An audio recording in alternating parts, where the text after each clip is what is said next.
Welcome back to Skippers Today. 3 things how to win your fantasy baseball leagues. Before we get going, as always, please subscribe. Help us to get to 10K.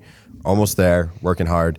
Join the Discord, have some fun. Talk to us in there. We'll always be able to answer your questions. And not us, someone else will. Yep. So I'm going to give 3 things. I'm going to start off with one on ways you can win your fantasy baseball leagues. I think the obvious, no-brainer, you're not going to win really if you don't do this, is you have to be active all the time. It's like using your fab, hitting the waiver wire early, week 1, week 2, week 3. There's league winners on the waiver wire early. And if you're not, even if you're like middle of the season as well, it's like, hey, my team's not doing so well. I need to change things up. If you're not active, you're not going to win. You're going to stay in that same position the whole year. People in your league that are active most likely are going to be higher seeded. So it's just tough for you to win any of your fantasy baseball leagues if you're not going to be active. Yeah, I think obviously being active, like look at Mullins last year, right? Like you could consider him almost like a league winner. Like people got him off the wire last year. Cedric Mullins, Austin Riley, Jonathan India. Yeah. Just think of guys week 1, week 2 right away. Yeah. When your leagues. There's definitely some, and I would stress that don't put all your eggs in one basket with a rookie who we saw last year. A lot of the rookies who came up, a lot of people put a lot of fab on them, and they were a huge disappointment.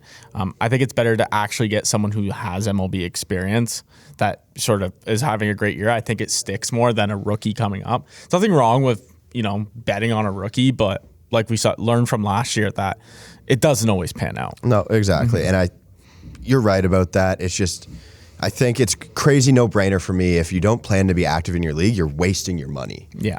And we saw it in leagues I play in too. The guys who only are there to draft, it's like, thank you for your money. You're just handing it out. All right.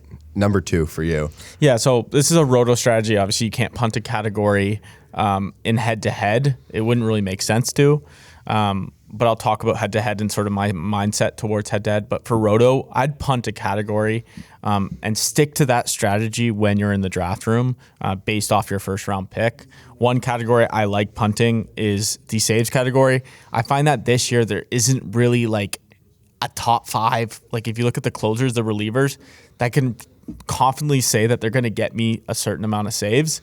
I think it's kind of up in the air this year. So much by committee. Yeah, I think so much by committee. I think if you just focus on those ratios instead and then just get relievers later, I think you're in a great spot. And if you go into that mindset in your draft, I definitely think it's a league-winning strategy. Even if you're in Roto and you take your last 2 picks as middle relievers on really good teams who are the next up for, hey, a top Josh Hader gets hurt. Liam Hendricks gets hurt. These are the next guys up.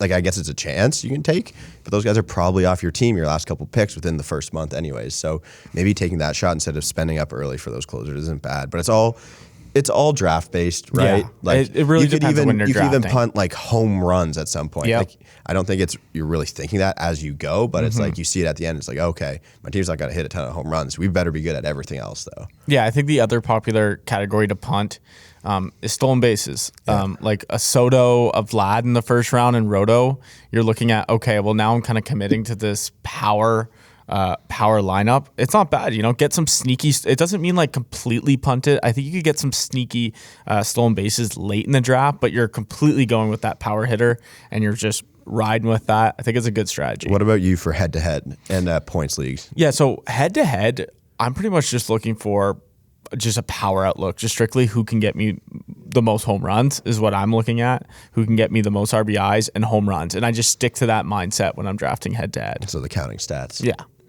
I like that. I'm not a big head-to-head points league player, so understanding that it's always a good way for you and your leagues. And I'm going to go to my second one, and it's also kind of a simple concept, and it's buying low and selling high on the trade market.